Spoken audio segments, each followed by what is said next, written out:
तो आज की सबसे बड़ी खबर, भारतीय रुपया पहली बार 90 प्रति डॉलर के पार पहुंच गया है। इस साल 5% से ज्यादा की गिरावट।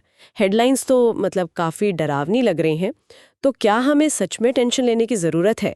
चलिए इस पूरे मामले की तह तक चलते हैं। बिल्कुल। और सबसे पहले ये समझना होगा कि ये गिरावट मतलब रातों रात नहीं हुई है। इसके पीछे दुनिया भर के कारण भी हैं और हमारे अपने देश के भी। अच्छा। हाँ, ग्लोबल लेवल पर देखें तो अमेरिका में जो टैरिफ बढ़ रहे हैं और विदेशी निवेशक मतलब एफपीआईज वो पैसा निकाल रहे हैं, और देश के अंदर हमारा व्यापार घाटा रिकॉर्ड स्तर पर है, सोने का इंपोर्ट बढ़ रहा है, और जो करंट अकाउंट डेफिसिट है यानी सीएडी वो भी लगातार दबाव बना रहा है। तो ये कोई अचानक आया तूफान नहीं है।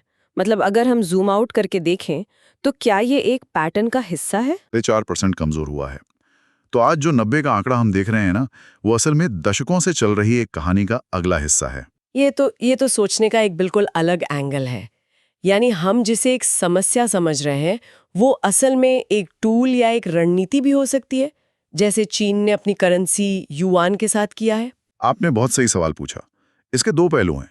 एक तरफ कमजोर रुपया हमारे एक्सपोर्टर्स के लिए समझिए किसी जैकपॉट से कम नहीं है।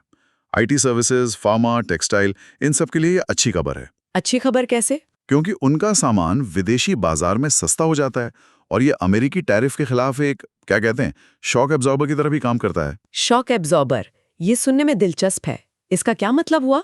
इसे ऐसे समझिए, मान लीजिए अमेरिका हमारे सामान पर 10% टैरिफ लगाता है, तो हमारा सामान वहां महंगा हो जाना चाहिए। हाँ। लेकिन अगर उसी दौरान रुपया भी 10% सस्ता हो जाए, तो अमेरिकी खरीदार के लिए कीमत लगभग वही रहती है। तो रुपए की गिरावट ने उस टैरिफ के झटके को सोख लिया। लेकिन एक मिनट, अगर ये एक्सपोर्टर्स के लिए इतना ही अच्छा है तो फिर हम इसे लेकर इतनी चिंता क्यों करते हैं? मतलब जो तेल, गैस, इलेक्ट्रॉनिक्स हम इंपोर्ट करते हैं वो तो महंगे हो जाते हैं ना। उसकी मार तो आम आदमी पे पड़ती है। और यहीं पर संतुलन बनाने की चुनौती आती है। ये एक तरह से मतलब रस्सी पर चलने जैसा है।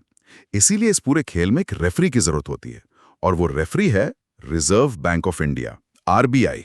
तो आरबीआई क्या कर रहा है? क्या वो इसे बस देख रहा है या कुछ कर भी रहा है? नहीं नहीं, आरबीआई की रणनीति बहुत साफ है। वो रुपए की गिरावट की दिशा को नहीं बदल रहा, क्योंकि वो बाजार की सच्चाई है। वो बस उसकी रफ्तार को कंट्रोल कर रहा है। रफ्तार को? हाँ, ताकि बाजार में कोई भगदड़ ना मचे, कोई पैनिक ना हो। इसके लिए वो अपने विदेशी मुद्रा भंडार का इस्तेमाल करता है, और साथ ही फॉरवर्ड कॉन्ट्रैक्ट्स का भी। ये सब सुनकर मेरे दिमाग में 2013 की खतरे की घंटी बज रही है। तब भी तो रुपया ऐसे ही गिर रहा था और बड़ा संकट खड़ा हो गया था। क्या हम उसी रास्ते पर वापस जा रहे हैं? ये तुलना स्वाभाविक है, पर आज और 2013 के हालात में जमीन आसमान का फर्क है। 2013 में हमारी अर्थव्यवस्था की बुनियाद कमजोर थी, महंगाई बहुत ज्यादा थी, हमारा सीएडी बहुत बड़ा था, और हम विदेशी निवेश पर बहुत ज्यादा निर्भर थे। अच्छा, और आज क्या स्थिति है? आज हमारी आर्थिक बुनियाद कहीं ज्यादा मजबूत है।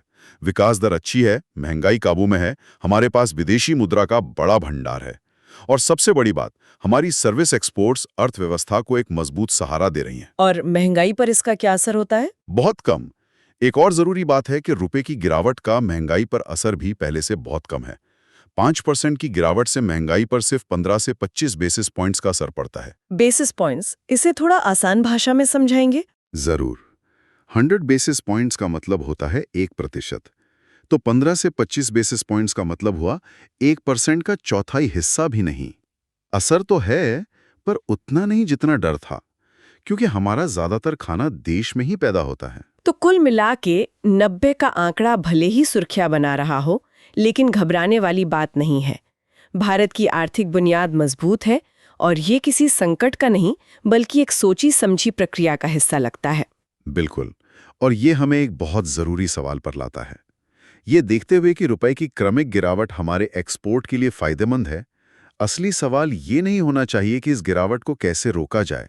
असली सवाल ये होना चाहिए कि इस नियंत्रित गिरावट का प्रबंधन कैसे किया जाए, ताकि वैश्विक व्यापार की चुनौतियों के बीच भारत की कॉम्पिटिटिवनेस को ज्यादा से ज्यादा बढ़ाया जा सके। म्यूचुअल फंड निवेश बाजार जोखिमों के अधीन है। योजना से जुड़े सभी दस्तावेजों को ध्यान से पढ़ें।